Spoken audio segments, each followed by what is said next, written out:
Hello, friends, and welcome back to Igniting Imagination. We are so grateful for Shannon Hopkins and Mark Elsdon from Rooted Good for taking over the podcast this season and introducing us to some amazing guests who have truly deepened our understanding and expanded our imagination for what a good future for our church properties might look like. So this is our last episode of this incredible season, and we're going to look back at what stood out to us from this season, the highlights, if you will. So joining me is Shannon Hopkins. Welcome. Hi, Lisa. And Mark Elston. Hi, Lisa. It's great to be here. And also Blair Thompson, our Chief Learning and Innovation Officer at Wesleyan Impact Partners and executive producer of our podcast. Blair is here to help guide our conversation. So welcome, Blair. Thank you for doing this. Thank you. All right. Are we ready to jump in? Yes, let's do it. Yeah. Okay. So I'll start with a warm-up question. Okay. And it's first to you, Lisa, and then we'll do a kind of a round robin here. So let's go Lisa, then Mark and Shannon. So what stood out to you from this season? So many things. And so I'll name one and then we'll go around and I might come back to another. But that it stood out right from the beginning and it carried throughout the shift from the conversation being about real estate or even income and sustainability for a congregation to it being really about purpose and calling. And what is God calling us to be and do in this moment? What is the difference God is calling us to make? That shift in mindset and even in what the implications for that, for the practicalities and the action steps felt monumental, and it just pervaded every conversation. That stood out to me. Shannon, what stood out to you? I think one of the things that stood out to me is the faithfulness and the tenacity of the leaders, and just of the church and the creativity, like the faithfulness, the tenacity, and the creativity of the leadership and the churches in this moment. There wasn't one story that didn't blow me away. And just the richness of that truly, God is on the move. Something new is happening, and the assets is just opening that up. Yeah. What about you, Mark? I think that it was so clear in so many of the conversations that this work starts with listening to the community, to the neighborhood, to the people around a church, to the people the church serves, to the people the church could serve. I think that really is so prevalent in so many of the stories where people are actually doing meaningful transformation with their buildings and land. In fact, I don't think there was a single one that didn't involve that at some level, listening and connecting and really trying to understand that at a deep level. Yeah. I love that. I love how y'all have been inviting each other to share. That's so lovely here. Thank you. And just to remind you, I am in fact the one asking the questions here. So I just we're all on the stage here of my whole day. Okay, no, I love all of that. And I want to dig a little bit now deeper into something that really struck me. And I've just been saying it over and over since the conversation. Willie James Jennings, episode 3. And if you haven't heard it yet, listeners, please go back and listen. It really is just full of wisdom and challenge. And so, but one of the things he says is, how do we return to the responsibility of following Jesus all the way to the dirt? So it's kind of getting back, Lisa, to what you were talking about with this connection with discipleship. But this isn't just about finances, although it may start there. It may start with a real financial crisis, but we realize it's actually about our deepest calling as a congregation, the decisions we make that are following Jesus to the dirt. So how do y'all understand that? Let's do a little theology here, right? We did the warm up. Now we're going to do theology. Right? So how do you understand this following Jesus to the dirt? Whether you want to take it as like our own discipleship individually, as leaders in congregations, what theology is central to this conversation around church property? All right, Shannon, I'm looking at you. I thought you might start with like the trained, seminary trained theologians among us. Um, Or honestly, to be honest, I was listening to Dr. Jennings and like blown away by that. And I was thinking a lot about the physicality of like my hands in the dirt when he was talking and thinking much more about um like even like where our food comes and things like that. But it was the conversation with Chris De La Cruz and Melissa Reed that really brought it home to me in a whole new level. That actually, it's the history of the place that we're in and knowing what that is and our own story of land. And like once we really engage with that, it changes our followership of Jesus. Like it Mm. changes how we follow Jesus. And like I think that's it. And Mm. and so even this morning, like I woke up thinking about where am I? What land am I on? What am I doing in this place? And what is God calling me to here in this place now, but rooted in the story of what's come before? I don't know. I don't that's what I think he's inviting us to is a deeper and deeper grounding right where we are. But that's my Yeah, that's good. I love that. Mark, what's your take on it? It's so rich. I mean, I think there's something about land, Dr. Jennings talks about and our indigenous brothers and sisters talk about that that was brought up in the conversation that Shannon just referenced. But there's something about land that land has got God's presence and blessing, and land almost has an identity and a reality to it. It's not just a thing that we use or a thing that we build on or a thing that we monetize. And I think that's so important in this conversation as we're talking about changing the use of land or selling land or repurposing land. And land itself has like a presence and an identity that we have to keep in mind. And when Dr. Jennings challenges us in that way, it's wow, like, okay, this is not, we talk about stewardship, like, yeah, we want to steward the land, but so often we think of that very transactionally. Mhm. Like, how can we make money on the land or how can we put something on the land? But actually, the way we use the land and engage with the land is much deeper than that. It is an act of discipleship. It is it's God's creation that we're stewarding. It's not just like something that we can put in our bank account or can sign over a deed to. It's just so much more than that. And I don't know. I mean, I think some of us have lost. I mean, a lot of us have lost a sense of that, and he's sort of calling us back to that. Can I Yeah, that's wait, can I just jump in and go, yeah, it's not just steward. It can't be just stewarding. It's relationship. It's like what's, Mhm. it's deep yes. relationship with the land that he's calling us Yeah. to. Yes. And years ago, I heard John Holbert kind of unpack, if you will, as theologian and biblical scholar John Holbert will do, with the creation narrative and especially that part where we are given, and I'm using air quotes here, dominion over the land. And he unpacked that in a way that said that word, that Hebrew word and that phrasing is actually about serve and protect. Mm. That it's not that the responsibility, that the land has a responsibility to us, and then we get to take everything out of it, but rather we have a responsibility to the land. And it is part of our God-given creative nature and calling to be in relationship with the land in a way that serves God's purposes, right? That is about flourishing, mutual flourishing in the world. And so, good grief, Willie, James, Jennings, how do we return the responsibility of following Jesus all the way to the dirt? Yes. Oh, wow. Yes.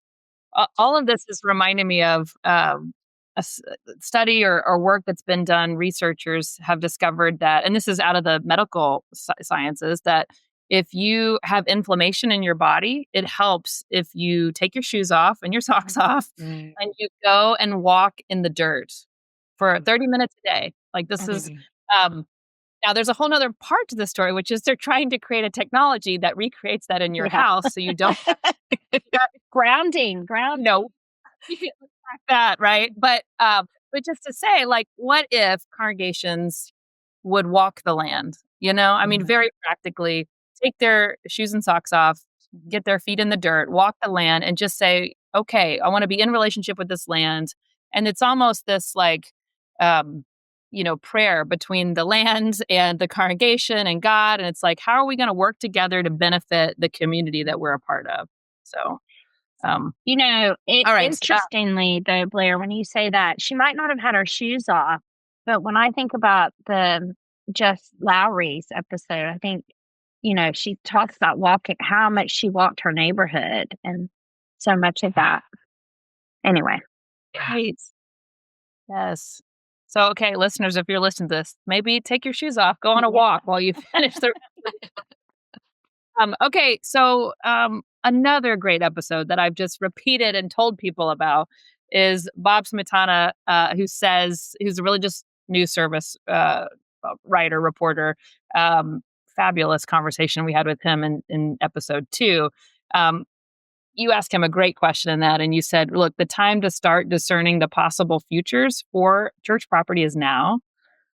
Even if you don't think it's on the table for conversation, like even if you don't think it's relevant to the current circumstances, now is the time when you have agency and when you can start saying, okay, God, what do you want from the assets that we have for your kingdom here? And so, and that theme has just been throughout all the episodes, really. It's incredible. This, like, now is the time. And it takes a long time of discernment. So I'm curious, a lot of the folks that are listening to this are leaders in congregation. Let's say that you're a leader that believes this is true, that we need to start talking about this now.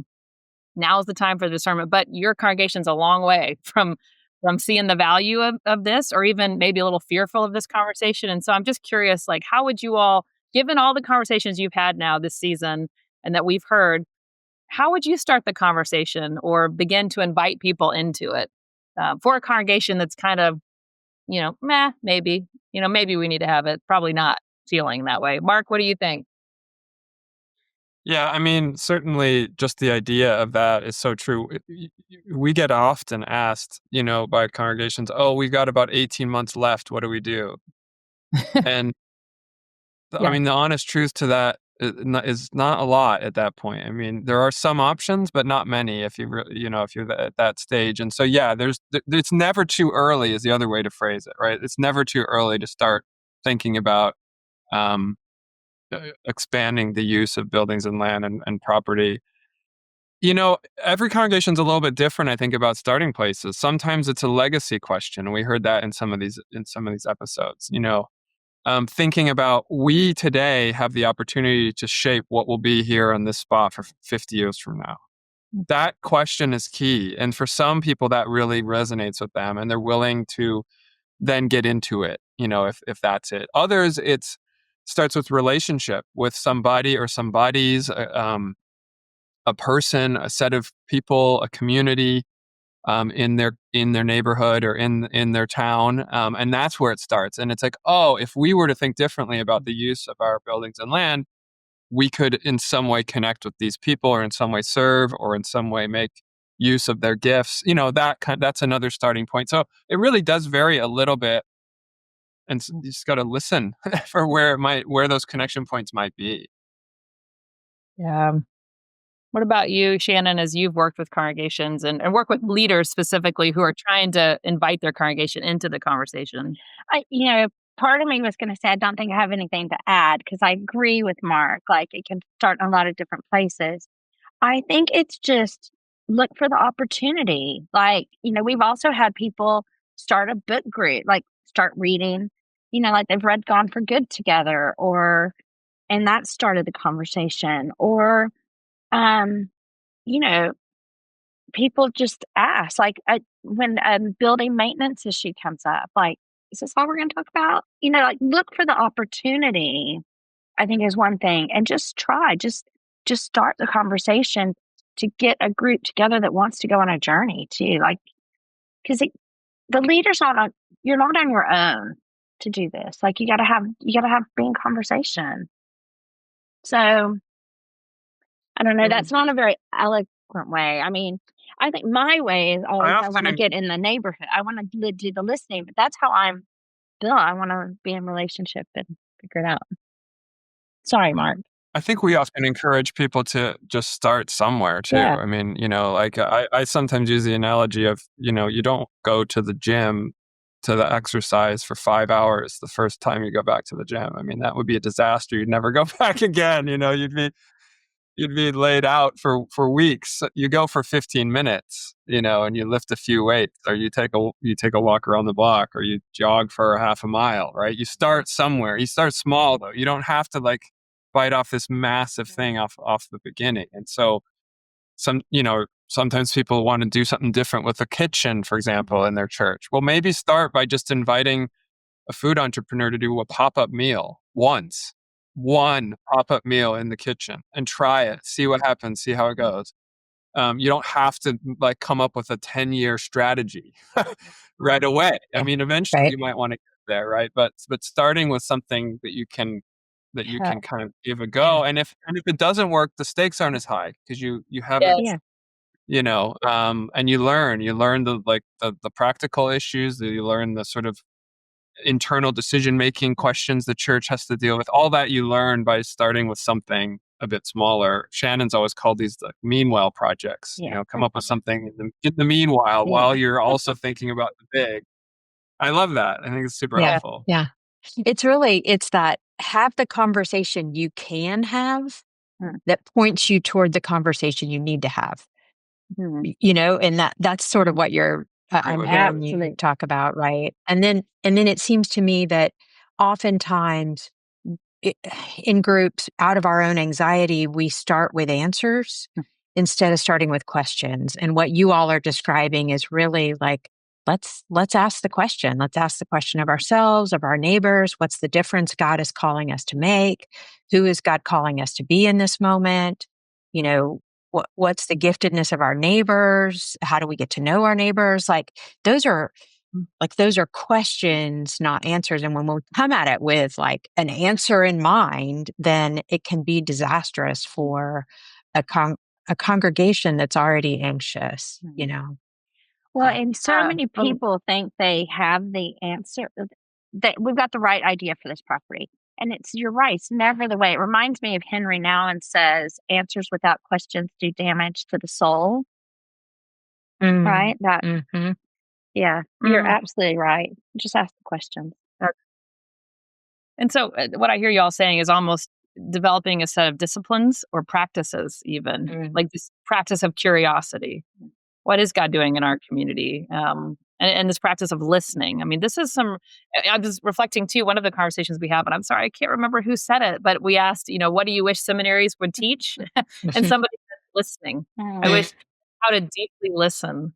But yeah, what y'all are saying, what we could all be doing now is developing these set of practices that are deeply spiritual, but will sort of get that groundwork for these conversations that will be happening in a much more direct way, but potentially in the future. So I'm sorry. Wait. I'm sorry. I keep jumping in, but it's because they're spiritual practices, because this is spiritual work.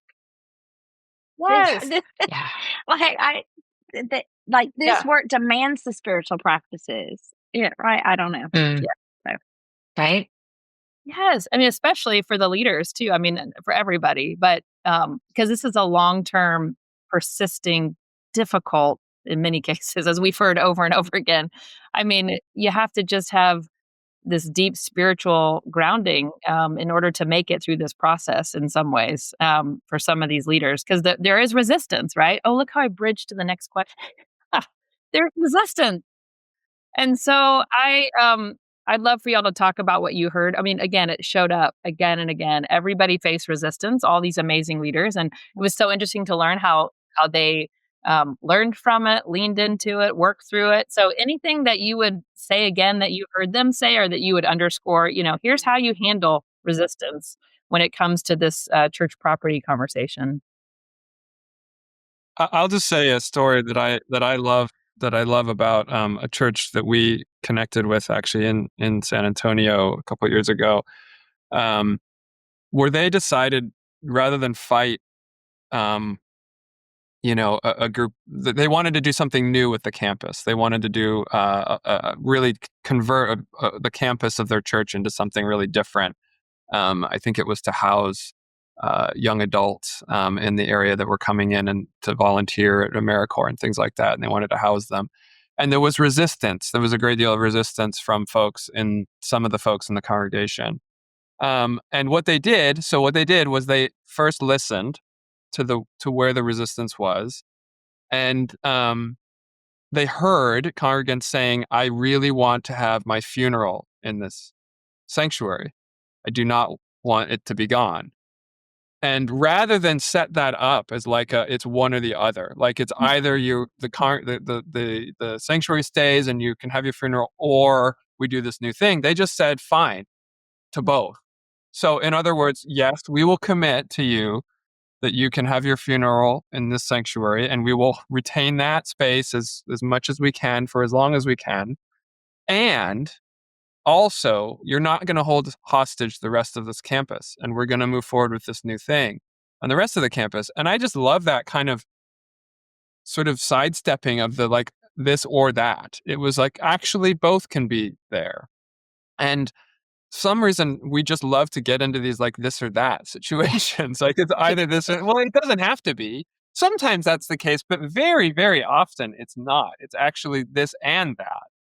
And I love that way of addressing the resistance. It was listening and still moving, and also recognizing true sort of pain, need, desire of many people in the community. And to me, that's a great example of how that can unfold. That was a Methodist church, by the way, in San Antonio, since we're with you guys today. I love that too.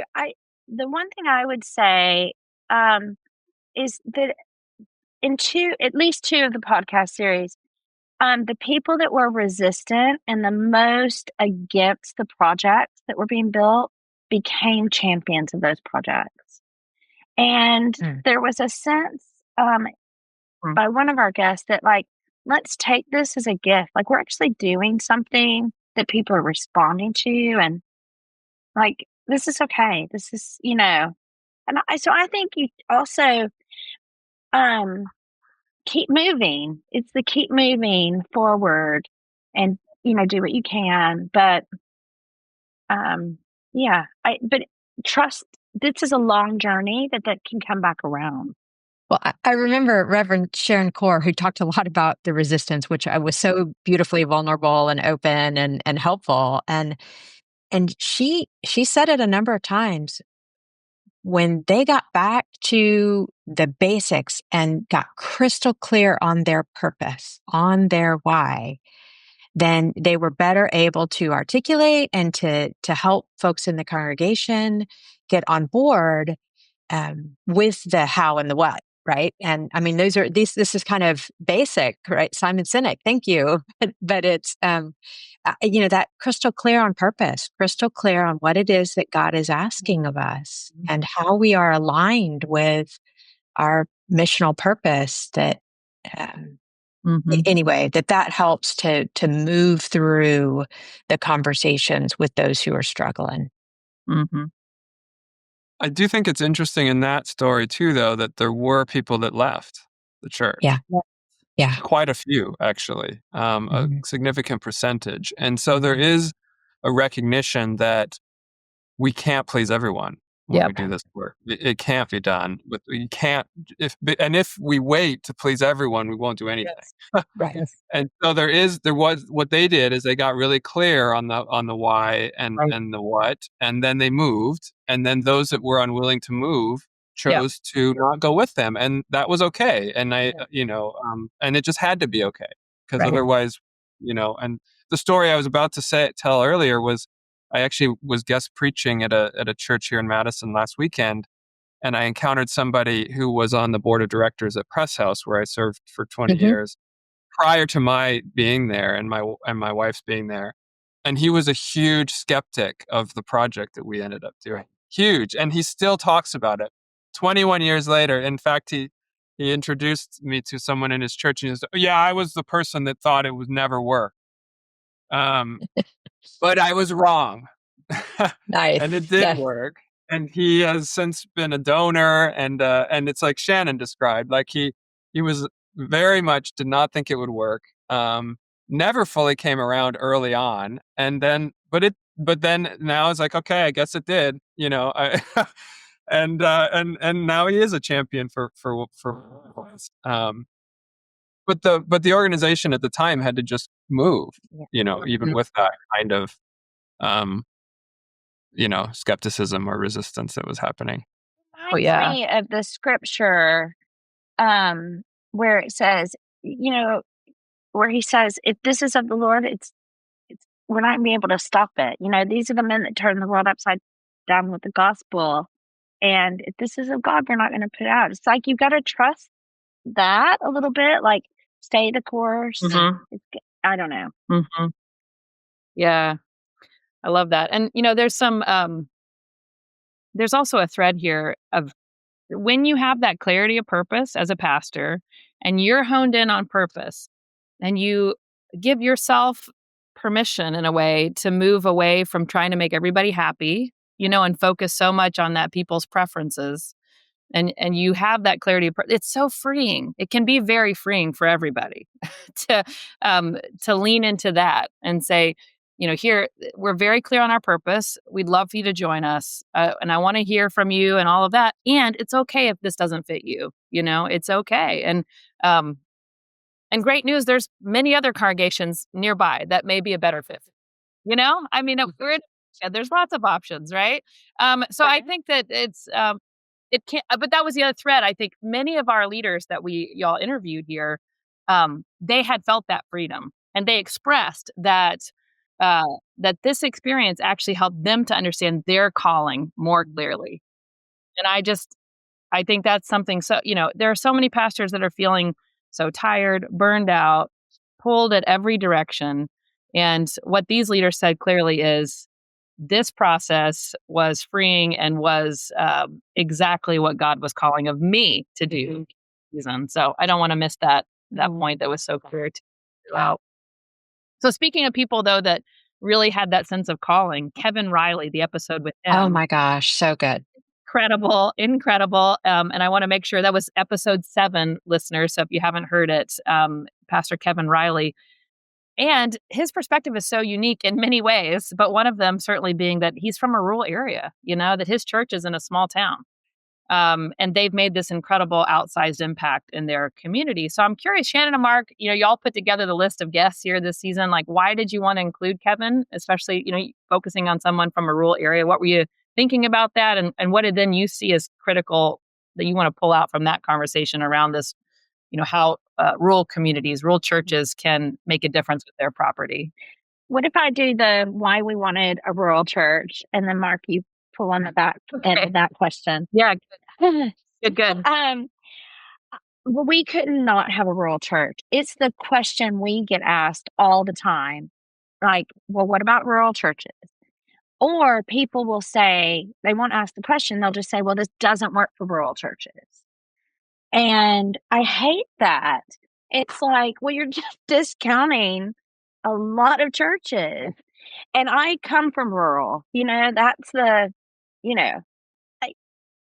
got to have not just the small town, but like really rural churches. What are they going to do? And I also, it goes back to Dr. Jennings. We got to follow Jesus all the way to the dirt. I think the people that really are, they've got a lot of dirt, they've got a lot of land.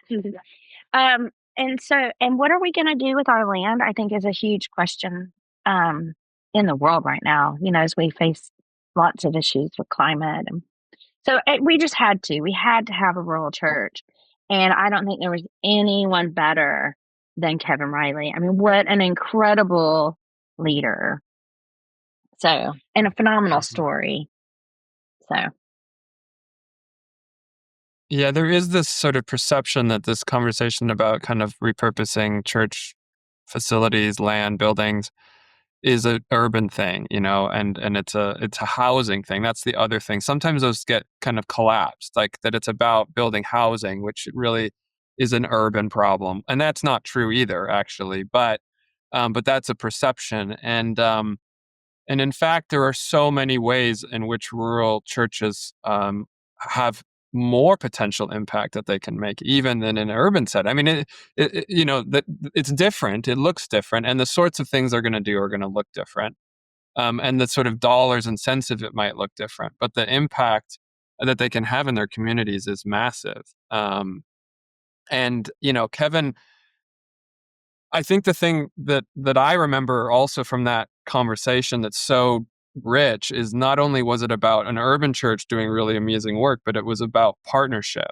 And so the way they've done that work is a very small church, but they've done that work through incredible partnership, program partnership, financial partnership, Yeah. logistical partnership, like every kind of partnership you can think of. They've done it with government entities, interesting, with other nonprofits, with other churches, like all anywhere. Like he's willing to partner with anybody. And it's all, he knows what they want to do, he knows what the need is, and they're meeting like some really critical, I mean, literally keeping people alive, like saving people from drug overdose and literally keeping people alive. And he'll work with anyone who is willing to partner around that work. And that's partly how they make it happen. And they aren't trying to just do it on their own, right? They're not sitting out there in some small town, small church with a few people saying, well, what can we do? We can't do it because we can't do it on our own. Well, it probably is going to be hard to do it on your own. But there's lots of other people interested in addressing some of these same things. And that's one of the ways they went about that. So good. Lisa, you're nodding. Any other thoughts to add to? I mean, I know, I was specifically asking these two, but what did you take from that episode with Kevin? Um, having served in a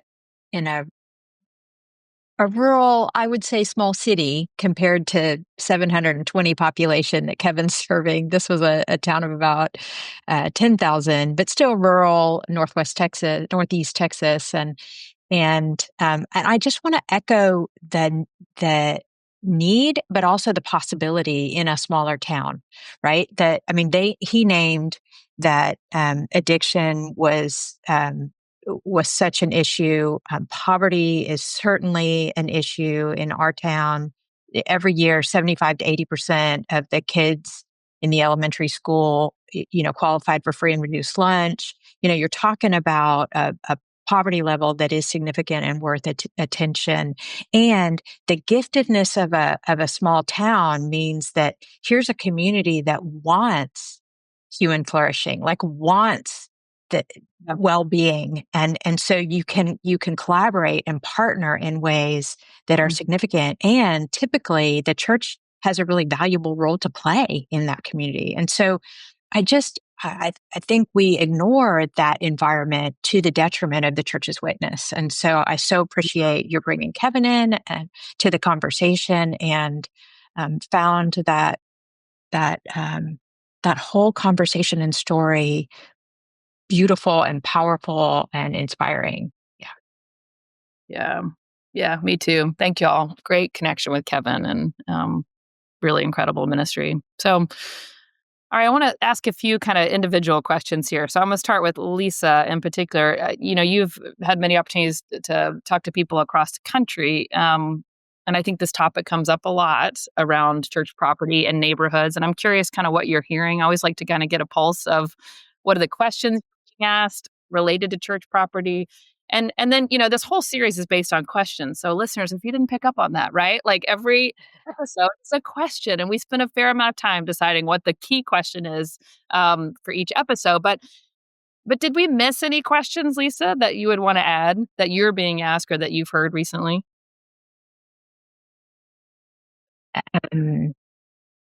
So let me say a kind of a whole element of this conversation, and I'll talk about it a little bit, and maybe there'll be a clear question in the midst of what I say. But I want to pull on something I have heard Shannon say a number of times, and that is that this is not just a church issue.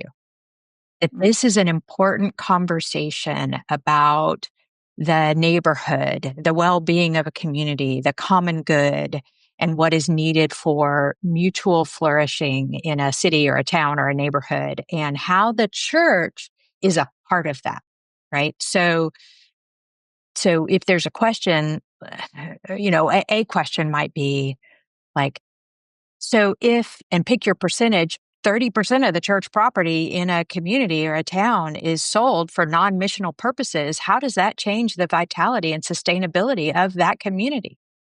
And then what is the church's role, and how does that get diminished, or its voice or its witness, right? And so that whole piece feels really critical. And I guess I want to pull on a thread there that keeps coming up for us in conversation. And that is this notion that the neighborhood is the unit of change. Mm-hmm. I've gotten to be a part of a gathering that the New York Federal Reserve holds in New York City, and have now gotten to do that twice. And the concept there is the notion that the neighborhood is the unit of change. So they're pulling together leaders from across sectors, so health and education and city planning and development and the faith sector, just a number of kind of stakeholders, if you will, into the well-being of communities. And so, but here's the thing why I think this matters for the church, because I think thinking of the neighborhood as a unit of change is a shift in mindset. I think we've long thought of the church as the unit of change. And when we do that, we tend to center ourselves as the church, right? We can quickly get into kind of preservation and scarcity mode, and it's all about us. When we center the neighborhood, then necessarily we center the people. And it requires collaboration, cooperation between like sectors and institutions and leaders and neighborhoods. And so when we say the neighborhood is the unit of change, it does not give the church a pass. It does not like take the church out of the equation. In fact, I think it says to the church, we have to be all in. The church is not the unit of change, but it most definitely is an agent of change. Christ's hands and feet in action in the community, right? And so how we view our property and how we understand that property is cherished and it's in service to God's purposes, then like it's a call, a clarion call, if you will, for us as the church to think about our resources and how we are part of this change and transformation. And I think that's a mind shift for the church, but I think it's a really, really important one for us to stand to our full height and have our strongest voice. Yeah. Yes. That's what's been on my mind. I love the energy and passion that you speak about that. So good. And it's so right on. And I just want to put an exclamation point, when you can on your phone do like, it's just double exclamation points to all of I think we could dig into that even more. And I want to recognize our time. Yeah. Well, maybe that's another podcast series, right? Yes. Yeah, absolutely.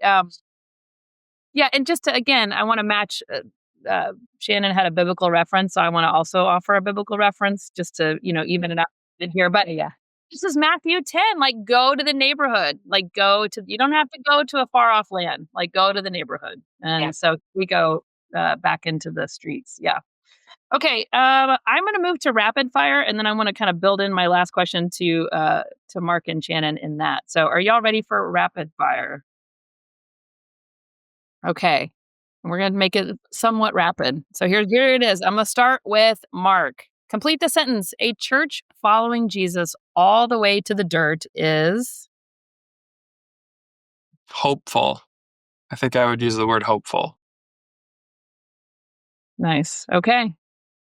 I will say, if you want to expand a little bit, you totally can. I was trying to be short. I was trying to keep it short. I feel like now, as the modern, that's just all one. Shut down any potential for the Spirit. We can all give one word or one. Okay, well, you're being very rule following. I appreciate that. That's nice. Okay, because these other two may not do that here. I don't know. Okay, Shannon, complete the sentence. A church following Jesus all the way to the dirt is a church following Jesus all the way to the dirt, I think, is listening to the call of God for how they will live out their purpose from that place. That's what I think a church Good. is doing. If they're, Nice. All right. We talked a lot about practices and disciplines, even. It seems like that is a theme of our conversation today. So, what's one practice or discipline that you feel is essential for leaders who are navigating this conversation around property transition? We'll go in the same order. Mark, you're setting the tone. I'm giving you a lot of power here. Go ahead. Yes. Yeah. Well, so this isn't really a practice, but I think is essential, and that is tenacity and grit. I just have not seen any of these projects that really happening without that somewhere in the system. And it doesn't have to be the pastor necessarily, but somewhere in the system, there's got to be that, because it's hard. And it will require a lot of pivoting, a lot of trying again, a lot of failing, honestly, and just knowing that, and that being part of the process, um, not the problem, but actually part of the process, is critical. So I guess you can build that as a practice, exercise that muscle of trying again. Trying again, tenacity. Yeah. Yes. So good. All right, Shannon, what do you got? Practice or discipline? Yeah, I would say, I think it's a sense of possibility, like that sense. And so if it's hope or if it's, but I think that's it, you have to lean in. You have to have a sense that something's possible and you have to cultivate that. And I think maybe it's imagination, right? Possibility. Mm. And then it's listening.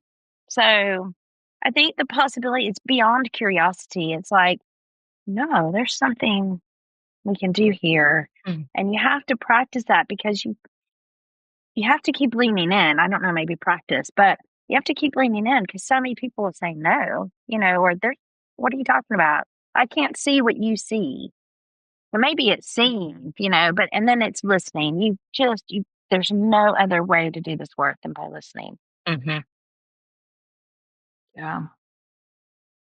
And I'd piggyback on the listening. I think it's discernment, which is prayer and listening and conversation. And so discerning purpose is really rooted in all those things. And then I think cultivating friendships, which may be walk in the neighborhood, but it's also prayer and listening and conversation, as we cultivate those friendships and where they might lead in terms of collaborative efforts and such. Yeah. So good. And the other thing I heard you all say is just that, open spirit, that we, having an openness and not coming with an answer, but genuinely, like, that's such a part of the discernment, like genuinely curious about what God's doing, kind of a preconceived plan, which is hard for us. I think it's so hard. We are people who live by ideas and checklists and how to get from here to there. And instead there's like a huge trust, like you said, Shannon, and that God's doing something and is going to help us see the way. So, okay, last question. A book, resource, podcast, website you recommend related to this conversation around church property. And Mark and Shannon, y'all have this great book, which we've referenced a lot, Gone for Good, which folks can get and we encourage them to read. And this may be a chance for you to specifically talk about other resources that you have available. We'll put links in the show notes, make it as easy as possible for people to find you. But why don't y'all start and tell us kind of what resources are out there?